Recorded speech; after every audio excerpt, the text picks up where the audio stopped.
Vamos falar de educação agora? Como impor limites aos filhos? É uma dificuldade para os pais que de repente veem os filhos responder, não obedecer, questionar além da conta. E eu li numa reportagem que diz o seguinte, que impor limites é ensinar a viver e que a criança cresce segura e feliz. Vamos conversar sobre isso agora com o especialista entre pais e filhos, Leonardo Veloso. E você também pode participar dessa conversa pelo nosso WhatsApp, que é o 99897.000. Leonardo, bom dia. Bom dia, Mônica. Tudo Obrigado, bem? Tudo bem. Obrigada por ter vindo, viu? Prazer estar aqui. Eu gostei muito do que disse essa pesquisa, que impor limites é ensinar a viver e a criança cresce segura e feliz. É isso mesmo? Sim, os limites para a criança é fundamental. O limite cria rotina, cria segurança, porque ela sabe até onde que ela pode ir, até onde que ela não pode ir. A questão que eu sempre falo com os pais é de impor. A gente nunca gosta de que seja imposto nada. Exato. Né? E quer dizer, o que você quer com o limite, muitas vezes? Você quer passar algo, quer passar um aprendizado. Você mesmo disse, a gente quer educar os filhos. E quando a gente impõe o aprendizado que gera, quando a gente está impondo alguma coisa, a gente está falando de medo, de ameaça. De proibição. Restrição. Exato. Né? E isso muitas vezes como é feito, Mônica? A imposição. É no grito, é na cara brava. Né? E como você nem percebe o que está sendo falado. Quando alguém grita com você, por exemplo, a sua reação é de defesa. Então você ali não está tendo o aprendizado necessário, igual você falou, de educar o filho com o limite. Né? Quer dizer, a gente começa a mudar isso daí, ao invés de impor, vamos colocar limites. Na hora que você pensa em colocar limites, você pensa o quê? No diálogo, na conversa. No afeto também, não é? No é? carinho, na conexão com a criança. É algo anterior àquele momento. Que a imposição de limites, muitas vezes, ou até a desobediência, igual os pais gostam de falar, gera o quê? O grito, aí vem a birra, aí vem o castigo, na sequência, Mônica. Vem um desgaste muito grande para essa relação tão bonita que é pai, mãe e filho. Isso acontece ali na hora. Vou te dar um exemplo, ontem eu estava no cartório e tinha uma mãe, a filha estava indo para a rua e ela ali, menina, não vai para aí e tal. Aí chamava ela não estava gritando, mas estava já brava, alterada. Aí virava pro guarda, a polícia vai te pegar e vai te levar, hein? Vem cá e tal. E pegou, que resultado? A menina deu birra e daqui a pouco ela pegou a menina e falou assim, eu vou te colocar de castigo. Colocou a menina de castigo. Não resolveu, né, digamos assim. O que ela queria? É isso que eu falo com os papais. O que vocês querem? Qual comportamento que você queria passar para aquela criança? O perigo da rua.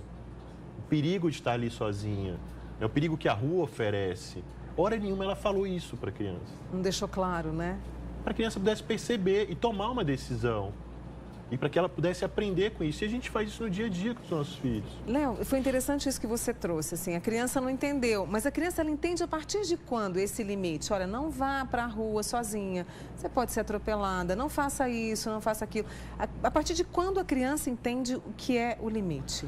Mônica, a criança, a partir ali já dos 2, 3 anos, ela já entende bem essa linguagem. E eles vão muito do nosso inconsciente nesse período. Então, a linguagem ela é muito natural. Então, se você está ali passando segurança, tranquilidade, explicando, talvez no racional ela não vai entender toda a questão, mas ela percebe que, poxa, aqui a mamãe está me falando alguma coisa, o papai está me falando alguma coisa que é importante para mim, que eu preciso perceber isso daqui.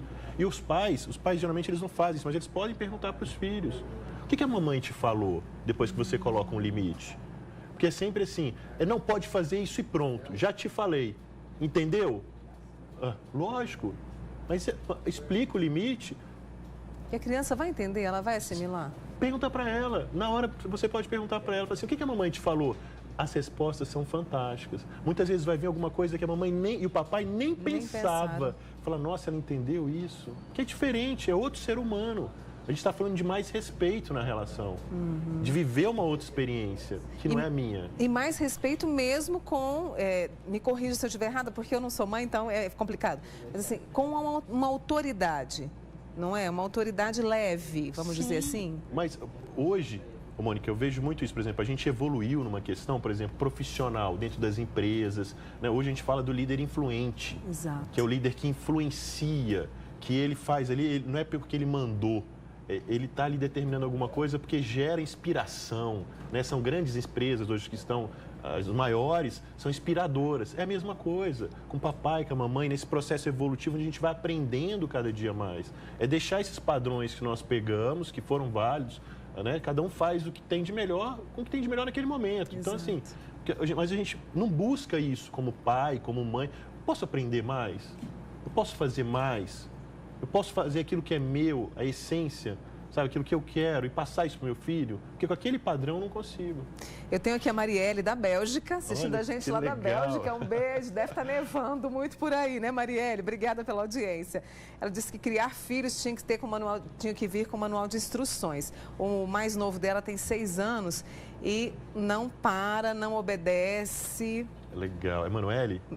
Deixa eu ver aqui na Marielle. Marielle, legal, obrigado. Isso. Essa questão do manual, Marielle, eu até brinco muito com os pais e falo, não tem certo e errado na relação com o filho, tem resultado. E quando você começa a ver resultado, você começa a descobrir como que você vai fazer isso. Então a questão do manual seria meio que padronizar essa relação. E o que eu busco, na verdade, com os pais é justamente despertar essa essência deles. Porque esse padrão já existe, Mônica. É o padrão que nós aprendemos com os nossos pais, que veio de uma sociedade que nem era nossa, que vivia uma outra época. E eu entendo essa questão do medo, da ameaça que a gente falou agora há pouco. Foi uma sociedade que viveu isso, sabe? Nossos pais viveram numa época que tinha ameaças, tinha ditadura, tinha a economia era uma coisa que ninguém entendia, vivia uma inconsistência muito grande, quer dizer, existia um medo ali. Hoje a gente vive uma outra época, e a gente não pode ficar repetindo esses padrões do respeito pelo medo. Eu li também de uma reportagem, Léo, que ensinar a criança a lidar com a frustração também é um caminho para impor limites, não é? Porque às vezes os pais trabalham tanto e não têm coragem de dizer não, né? Exato. E aí fica complicado. Então, ensinar a criança a lidar com a frustração é criar essa criança para um mundo seguro e feliz? Sim, essa questão emocional tem que ser trabalhada com a criança o tempo inteiro. A gente tem esse papel. Hoje a gente tem esse papel de desenvolvê-los de forma emocional. Eu brinco muito isso, que a gente tem que criar adultos emocionalmente saudáveis. Exato. Isso é um papel nosso, uma responsabilidade nossa como pais. Quando a gente está nesse momento dos limites que a gente estava falando, colocar limite, eu tenho 3 formas de fazer isso, vamos dizer, na comunicação. Eu posso fazer de uma forma agressiva, que foi essa que a gente mostrou, de uma forma passiva, que muitas vezes é essa. O pai chega em casa cansado, com culpa, porque já ficou muito tempo fora e, poxa, eu vou brigar com ele ou eu vou pegar esse tênis que está jogado no meio da sala e vou guardar? Aí o pai muitas vezes pega, ou a mãe guarda o tênis e ainda sai falando, olha, vou guardar seu tênis, mas a próxima vez é você. E fala isso durante 5, 6, 7 anos, até que o filho chega na adolescência. Ele não vai guardar. Não vai guardar. E vai tomar outras atitudes porque ele não aprendeu com isso. E uma delas é a frustração, com certeza. E aí é a famosa culpa da adolescência.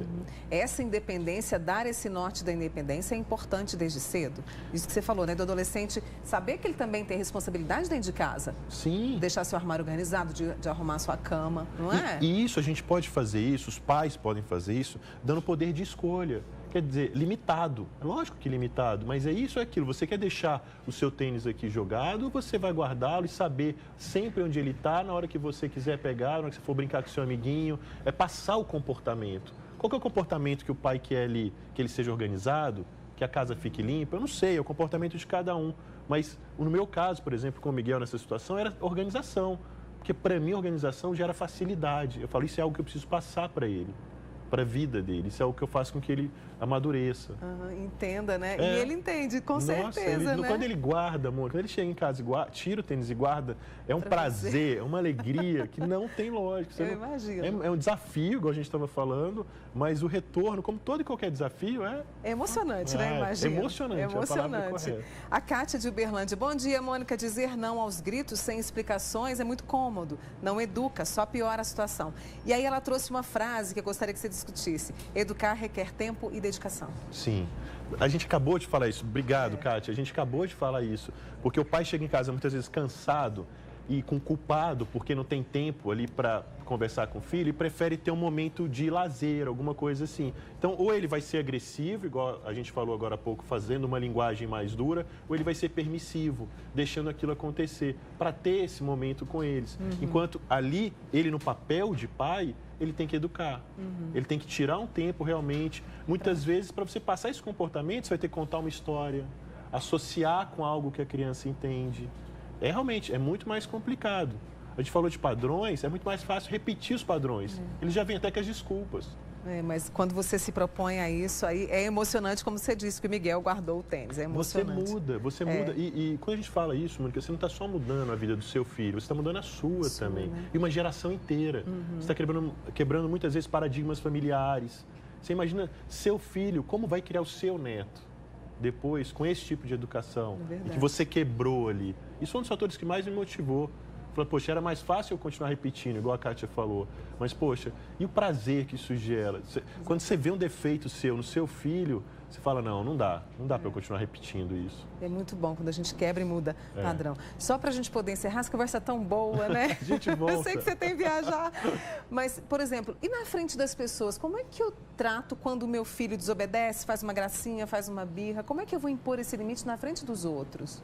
Mônica, eu sempre digo que também. É essa hora, mas essa hora nunca é a hora que ele vai conectar com o comportamento, que ele vai conectar ali. Você precisa até às vezes ser um pouco mais duro, mas sempre trazendo a criança para um momento de empatia. Então, realmente, abaixar, conversar com ela, vem cá, vamos para outro lugar. É a mesma coisa com a gente. Você está no trabalho, de repente fez alguma coisa errada, você é chamado num canto para ter uma conversa, porque na frente de todo mundo, você nem ouve as palavras que estão sendo ditas. É assim na comunicação.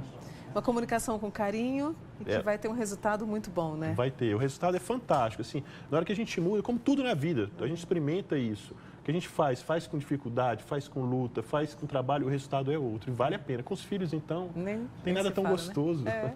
Esse é o Leonardo Nogueira com a gente aqui hoje, especialista na relação entre pais e filhos, psicólogo com a gente aqui. Léo, obrigada, viu? Boa viagem. Obrigado. Desculpa, Léo Veloso, gente. Desculpa, viu, Léo? Boa viagem para você. Tá bom, obrigado. Viu? Prazer estar aqui. Até a volta. Obrigada, tá? Obrigado.